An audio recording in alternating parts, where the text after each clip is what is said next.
Project అటువైపు చూడండి. Present numbering works, road cutting works, మిగతా వర్క్స్ అన్నీ జరుగుతూ ఉన్నాయి. చుట్టూ చూసుకున్నట్టయితే కంప్లీట్గా హౌసెస్ ఉంటాయి. హౌసెస్కి మధ్యలో ఆనుకొని ఉండే విధంగా రెడీ టు కన్స్ట్రక్ట్ ఉండే విధంగా ఈ ప్రాజెక్ట్ ఉంటుంది. మనకి ఇక్కడ నుంచి ఎల్బీ నగర్ మెట్రో కానీ అండ్ మనకు ఓఆర్ఆర్ కనెక్టివిటీ కానీ ఇక్కడ నుంచి మనకు exit number 12 Bongulur and exit number 11 Peddamberpet, ఈ రెండింటికి కూడా చాలా కనెక్టివిటీ తోటి మనం ఈ ప్రాజెక్ట్ దగ్గరికి అయితే రావచ్చు. ఒకసారి ప్రాజెక్ట్ ఇన్సైడ్ వెళ్దాం. కంప్లీట్గా హౌసెస్ ఉంటుంది. హౌసెస్ మధ్యలో మనకైతే ఈ ప్రాజెక్ట్ వస్తుంది అనమాట. మంచి gated community HMD and RERA approved తోటి జిహెచ్ఎంసీ లిమిట్స్లో మనకి ఈ ప్రాజెక్ట్ ఉంటుంది. ఇప్పుడు కొత్తగా ఏదైతే జిహెచ్ఎంసీ జోనల్ విభజించారో ఆ విభజనలో భాగంగా కూడా మనకు ఇది కూడా మనకు అందులో మెర్జ్ అయింది అనమాట. ఫ్యూచర్ గ్రేటర్ హైదరాబాద్ ఇంకా మహా హైదరాబాద్గా మారబోతుంది.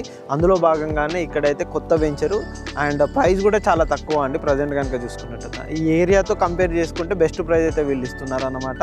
రెడీ టు కన్స్ట్రక్ట్ మెయిన్గా చూసుకున్నట్టయితే ఇక్కడ డెవలప్మెంట్ వర్క్స్ కూడా చూసుకోవచ్చు అండి. కంప్లీట్గా మనకు రోడ్ వర్క్స్ అయితే మొత్తం కంప్లీట్ అయిపోతున్నాయి అండ్ రోడ్ కటింగ్స్ వర్క్స్ కూడా జరిగిపోతుంది. ఇక్కడ చూసుకున్నట్టయితే ఏ ప్లాట్కి ఆ ప్లాట్కి సపరేట్గా నెంబరింగ్స్ అయితే ఉన్నాయి. ఈ విధంగా రోడ్ కటింగ్స్ అయితే జరుగుతున్నాయి. మనకు 100 feet roads, 40 feet roads, internal roads కూడా మనకి ఇక్కడైతే ప్రొవైడ్ చేస్తున్నారు.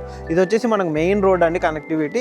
ఇటువైపు కనుక చూసుకున్నట్టయితే మనకు అక్కడ కంప్లీట్గా హౌసెస్ ఇక్కడ కూడా చూస్తున్నారు కదండి. ఇటువైపు టోటల్గా హౌసెస్, ఎదురుగా వచ్చేసి మనకు 100 ఫీట్ రోడ్ ఉంటుంది. 100 ఫీట్ రోడ్ ఫేసింగ్ తోటి ఉన్న ప్రాజెక్టు